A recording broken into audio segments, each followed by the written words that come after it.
Welcome back to another vlog. So this is our day 2 here in Thailand and today is August 15, 2025. So ang oras ay, tama ba? 9:45? 9:52. 9:52 AM. Sobrang aga namin, di ba?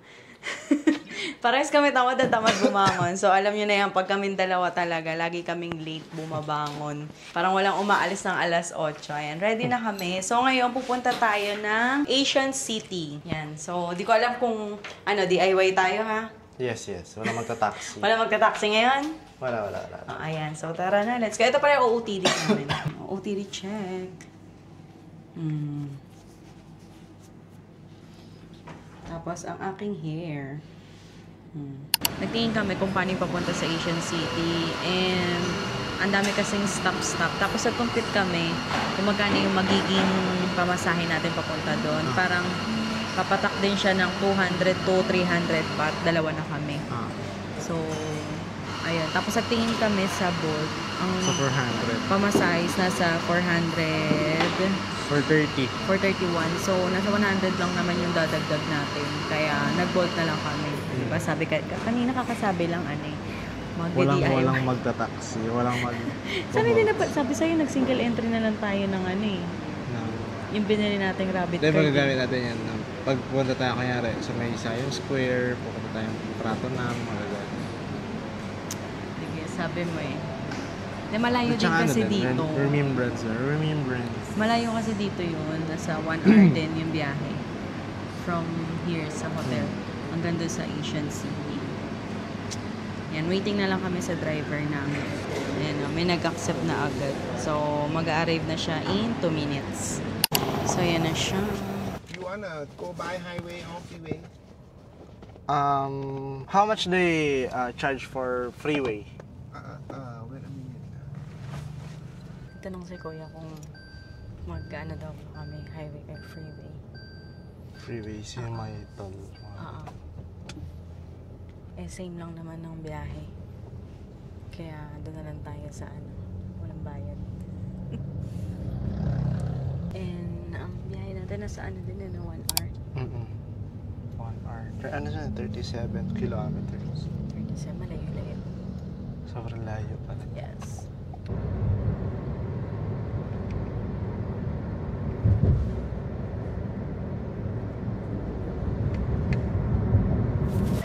Finally, nandito na kami sa Asian City. After 1 hour, grabe nakatulog ako sa biyahe. Tulog ka din eh. Tulog din ako. So ngayon, kukunin na namin yung ticket namin. I-claim na natin. Claim namin. Nakapag-book pala kami ng ticket sa Klook. Yan, kung magbubook kayo, syempre, huwag niyo ulit kalimutan ang ating promo code. Ang binook pala namin is Asian City lang. Pero meron doon kasi option na may Erawan. Erawan. Hindi na kami mag-Erawan Museum. Kasi nakamaiksing damit ako. So dito pala guys, pwede kayong mag-rent ng car. Ano tawag din? Golf car. So, ang babayaran is kapag 2 person, 350 baht. Tas first hour yun. Tas every succeeding hour is 100 baht. So kapag 15 minutes na kayong late, na siya, consider 1 hour na. Pero kung 14 minutes, wala pa. Wala pa. Pero, ayun yun. 107. Basta pag lumagpas ka ng 15 minutes. Tapos kapag ka per person, ganun din, 350 first 1 hour, tapos additional 200 baht per succeeding hour. Ayan. 107. Ito na yung sa amin. Take a video of the car surrounding. Okay. Video daw muna. Take a video daw. Video natin.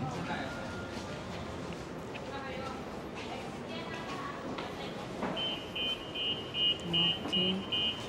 Kaya nila pinapa-videoan. Para malaman kung may sira ba.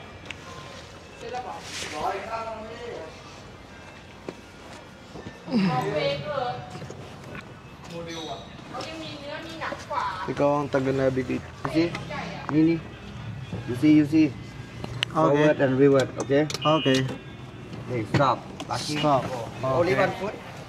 Thank you. Mapa. Teka lang. Saan tayo una? Una. Aray ko. Bukas mo malaki. Malaki yan.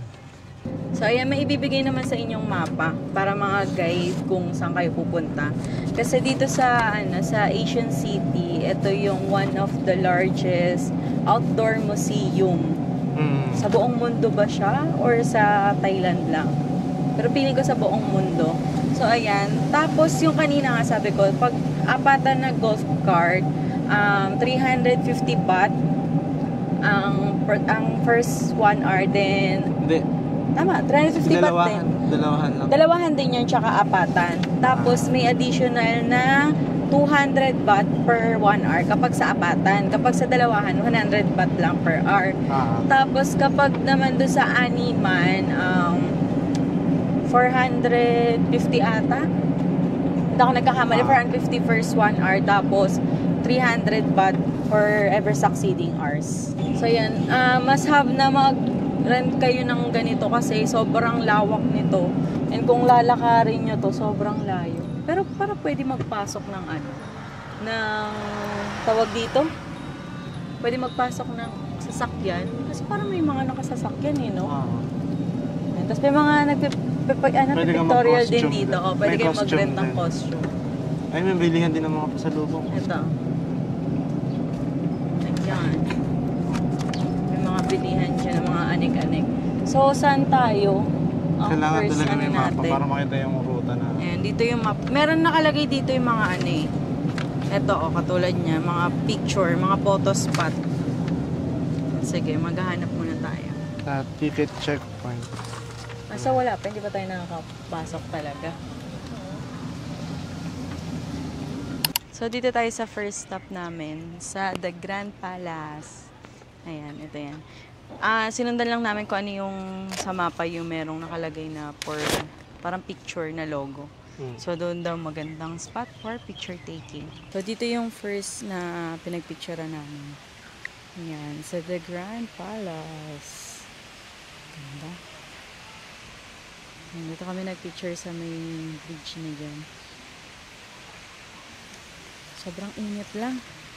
Buti na lang nakapag-sunscreen. Nga pala guys, kapag magre-rent kayo ng golf cart, kailangan mayroong lisensya yung isa sa inyo. Especially yung driver. Kasi kahit Philippine driver's license lang, okay lang yun. And mali pala kami. Yung pinuntahan pala namin na to is, ayan yung number 27, which is the Sanpet Prasat Palace. So, yung The Grand Palace, ito pala yun. Ito sa likod lang yan. Ayan, yan. Hindi na makita. Pupuntahan ba natin? Daanan na lang natin. Sige. Ay, kung pwede daanan ng golf cart. Sige, tara. May nag-aaway na dito. Wala naman. Wala naman. Inaaway ako. Hindi naman nga ako magaling mag-navigate. At sa akin pa yung pag-navigate. Taga-video lang ako dito, uy. Nagugutom na ako. Kasi nanan namin yung 30, tapos nakarating na pala kami ng 57. So, sana tayo ngayon, o, diba? Nakakalito. Kahit ikaw nalilito. Ayun na, number 60. Ito yung 70 dito, 72. 70 kasi may picture taking. Ay, dito, no bus allowed.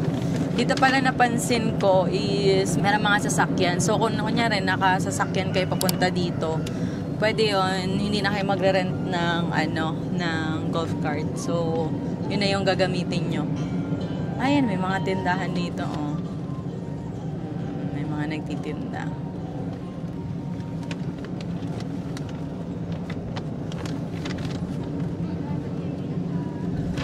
Ito, 61.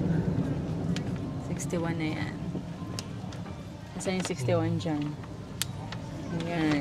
61. Nakakaligaw din pala dito. Basta ang purpose lang naman namin is mapuntahan yung mga photo spot, tas okay na.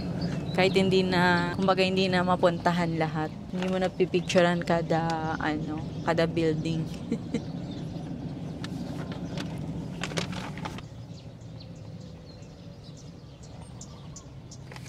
Sino yan?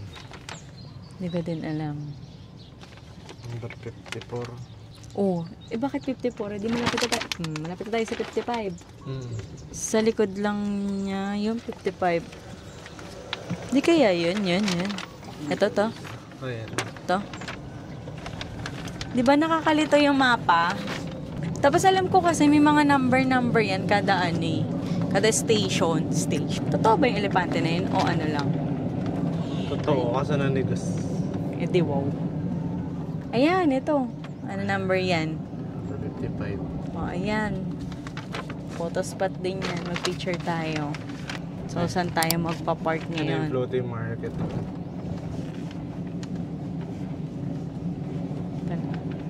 Saan tayo pwede mag-park dito? Doon, pwede yung park doon. Baliw bawal ata. Kahit saan yan, pwede. Ang ganda oh. Grabe no, ang galing nila. Eh di makikita sa picture yan.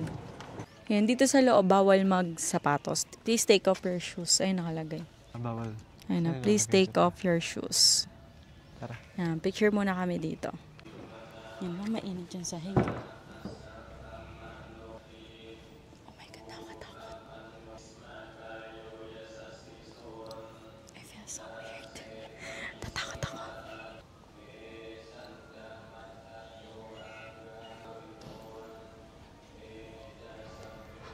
Parang natakot ka. Natakot talaga ako. Ha? Natakot ako kasi parang may nagsasalita. Meron yun. Oo nga, may nagsasalita nga. Ayun, si Kuya. Ha? Andiyan si Kuya. Ayun, sasalita. Ayun, si Kuya. Si Kuyo. Andiyan lang. Ayun, nakaluhod. Nakaluhod. Nasaan? Ayun, oh, sa harap. Eh di wow, niloloko mo pa ako. Pagkalat mo. Ayoko na pala dito. Tara na. I feel so weird. Saan tayo magpipicture? Dito na lang ako dito. Number 68. And that is the number 70. Ito. Hindi. 69 yun. Ito 70. O diba? Mas alam mo. Park mata. Ito. Baka ito pag may Ito yung ganito. Ayan yung photo spot. Ayan, nandito na tayo sa next photo spot natin. Ito, kapag may ganito kayong nakita, ayan no, yung unggoy na may hawak na camera. Ayan, Sino photo ba yun? spot siya. Hindi Sino? ko alam kung, ayan no, yung unggoy na Sino may yung hawak camera. ng camera? Ito? Ay, sorry, nalito. Ayusin mo. Nalito. Ayusin mo kasi. May hawak din naman ako Ayan, dito tayo. So, magpipicture muna kami. So, next is nandito na kami sa 105. 105 doon, no?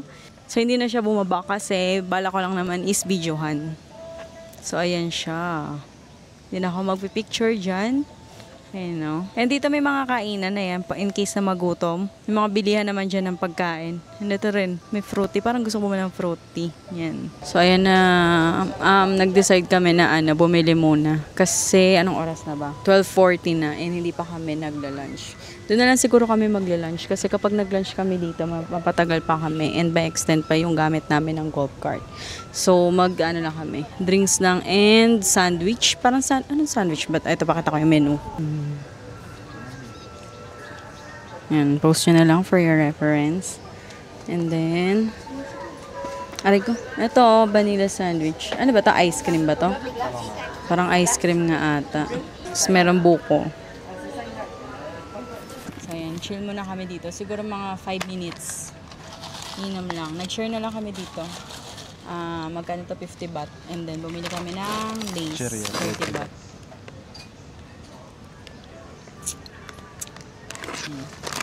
Nagugutom ka na ba? Sakto lang.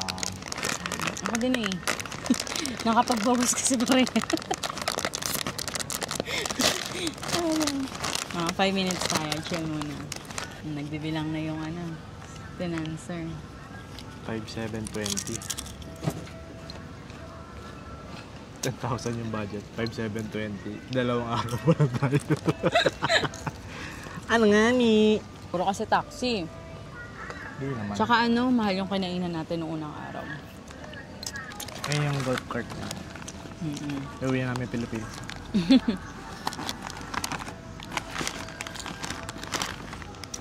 Ang lang dito is nakakaligaw talaga siya.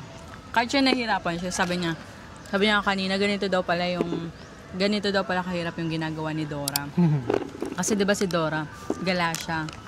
So, Lagi naliligaw. hindi. Ang basis niya lang is yung mapa na papel. Hindi kasi kapag Google Map, mag-move ka ng konti, gagalaw din yung mapa. So, alam mo na tama yung pinupuntahan mo. Eh, dito kasi wala. Papel lang. So, makaluma. So, magagaling yung mga panahon dati. Kasi, mapa lang na ano yung gamit nila eh. Mapang papel lang eh. Tsaka ibang sinag lang ng araw. Kasi, marunong ka ba yung magtingin ka ng east-west, yung ganun?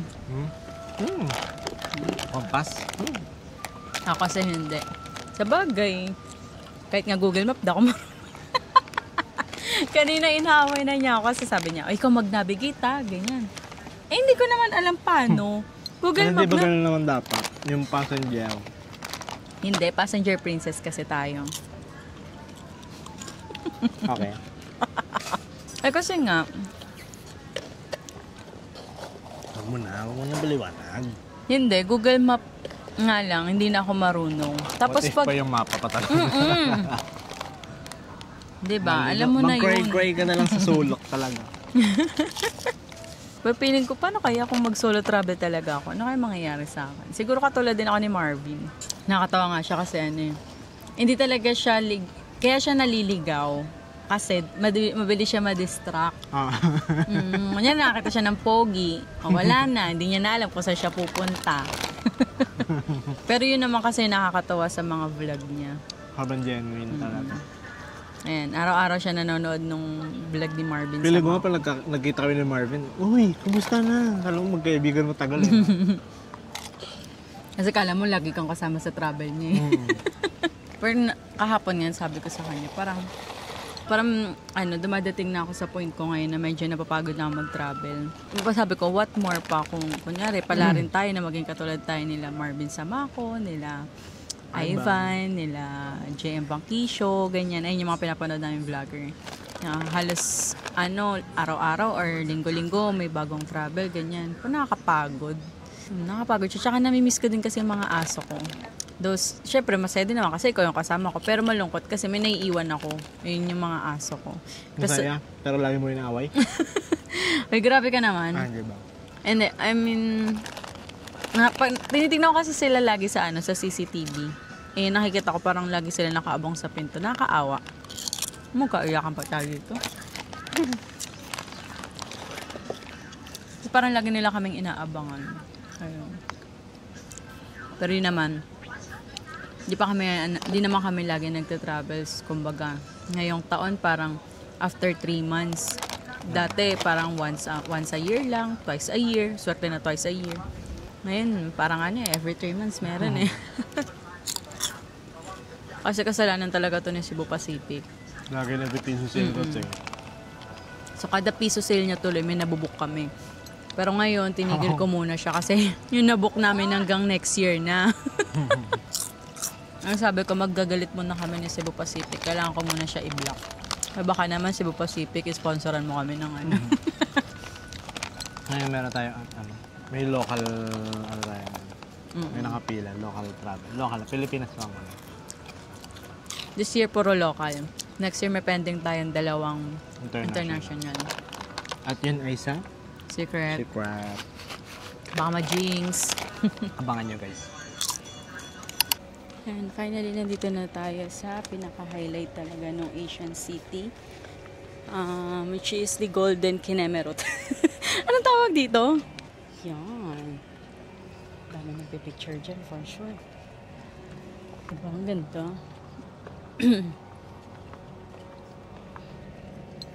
Oh, diba? Ang ganda. Sabi ni Christian, ilang karat daw kaya to? Pwede bang kumuha kahit mga 10 grams lang.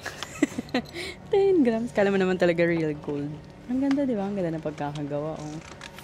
Ayan, tapos na kami mag-picture. So, hindi na namin pinuntahan yung iba. Kasi ito naman talaga yung pinaka gusto kong puntahan lang dito. And ngayon, pabalik na kami ng exit. And it's currently 1:10 p.m. So, late na tayo ng 1 hour. 1:10 pa. Ha? 1:18. So, nag-extend kami ng 1 hour. So, dapat Kasi kulang talaga ng 1 hour ang ikutin to. Kaya kung gusto niyo talaga mag-picture ng buong buong museum, galat siguro kayo mga 5 hours. kung kada sulok talaga may picture kayo. Pero kung yung mga photo spot lang, at least 2 hours pwede na. So, ayun, pabalik na kami. So, update na lang kami ulit later.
So, nag-book na lang kami ulit ng Bolt from here sa Asian City papunta ng Pratunam Market.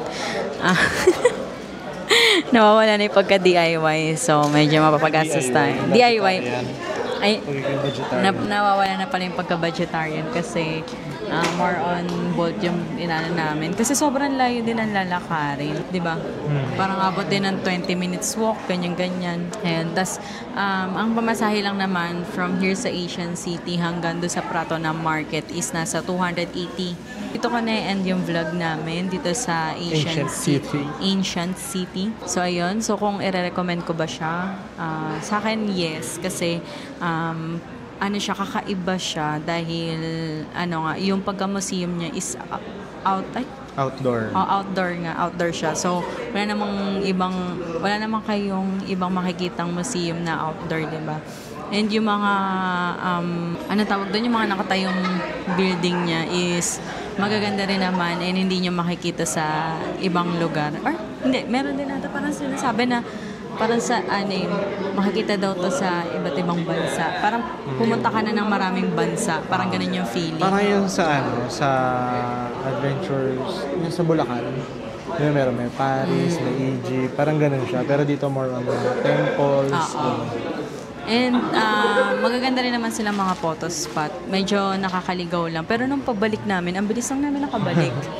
Pero siyang kinabahan pa, kala niya maliligaw pa kami.